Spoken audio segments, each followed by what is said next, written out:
For 2013 University of South Carolina graduate Cheslie Kryst, this is a homecoming event she'd never imagined while as an undergraduate, returning to her alma mater as the reigning Miss USA.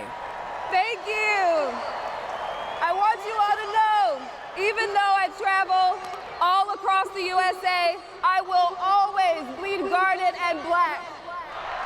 For Cheslie, actual homecomings are a lot less glamorous and a lot less frequent, a fact that she vlogs about as part of her reign.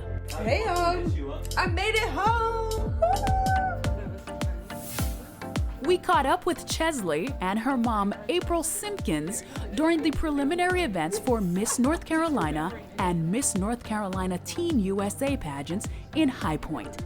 And it's clear these two draw inspiration from each other. Every time I come to North Carolina when I'm at events like this, like my mom's with me. In fact, Cheslie says it was her mother who inspired her to enter pageants in the first place. When I was 10 or 11 years old, she won the title of Mrs. North Carolina US 2002. She's the second black woman to hold that title, and I remember me and all my siblings and my dad being there when she won. You know, it's funny, I wasn't a pageant person. Simpkins, who is a mother of 6, says she entered the Mrs. North Carolina US pageant because it presented an opportunity to advocate for an issue close to her heart, which is increased parental involvement in education.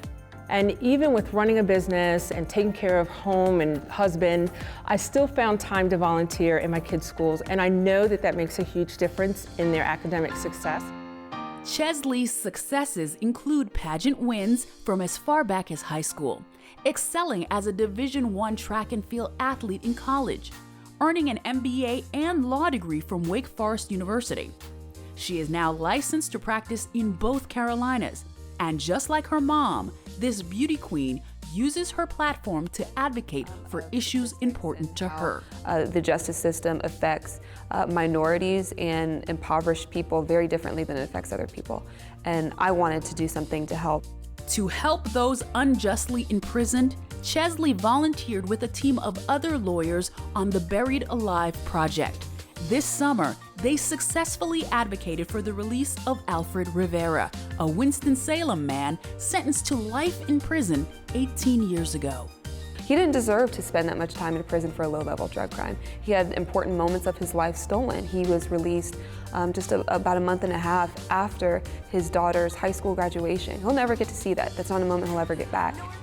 Some say it was Cheslie's passion for justice that helped her stand out from the other 50 Miss USA contestants. Have these movements gone too far?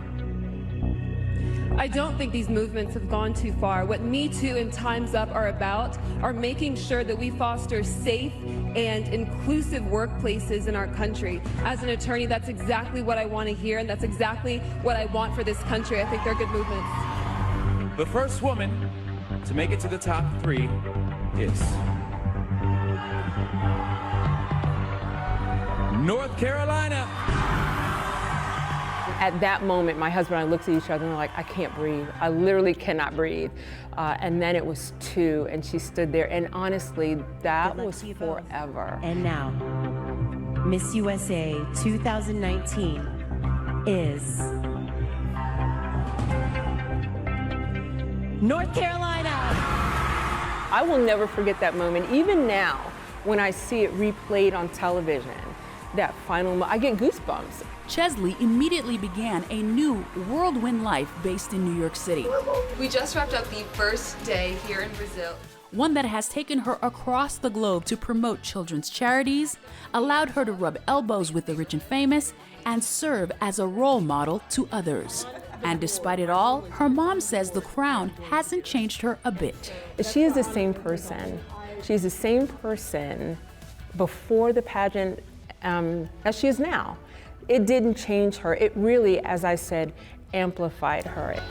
Simpkins says her daughter is everything you'd want in a Miss USA. She has beauty, brains, and more importantly, she has the desire to make a difference in the lives of others. For Carolina Impact, I'm Joanne Davis reporting.